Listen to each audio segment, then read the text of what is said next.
दुनिया में भगवान धन दौलत और अहंकार से खुश नहीं होते। मेहनत और ईमानदारी से कमाने वाले सभी लोगों पर भगवान प्रसन्न होते हैं। सच्चे मन से भगवान की आराधना करना का फल मिलता है, लेकिन आराधना किसी लालच में करना बहुत बुरा होता है। ईमानदारी से की गई काम का फल अच्छा होता है। आज हम एक कहानी का विस्तार से वर्णन करेंगे, जिसमें मजदूर की मदद से यमराज ने जमींदार को समझाने की कोशिश किया। एक गांव के जमींदार और उसके एक मजदूर की मौत एक साथ हुई। मरने के बाद दोनों एक साथ यमलोक पहुंचे। वहां पर यमराज ने कहा कि आज से तुम अपने मजदूर की सेवा करोगे, और मजदूर से कहा कि तुम कोई काम नहीं करोगे।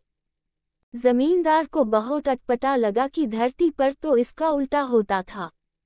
इस बात से परेशान होकर जमींदार ने कहा कि भगवान, आखिर हमसे क्या अपराध हो गई है जो ऐसी सजा दे रहे हैं। मैं तो प्रतिदिन मंदिर जाता था, भगवान की पूजा के साथ साथ बहुमूल्य चीजें दान करता था। जमींदार की बात सुनकर यमराज ने मजदूर से पूछा कि तुम धरती पर क्या करते थे। मजदूर ने कहा कि भगवान, मैं दिन भर जमींदार के यहाँ मजदूरी करता था और जो मिलता था उसी में गुजारा करता था। जो मिला उसी में संतोष के साथ खुश हो जाता था। कभी भी भगवान से कुछ नहीं मांगा। गरीबी के कारण प्रतिदिन दिन मंदिर में दीपक नहीं जला पाता था, लेकिन घर के सामने दीपक जला के रख देता था, जिससे गली में अंधेरा नहीं रहता था।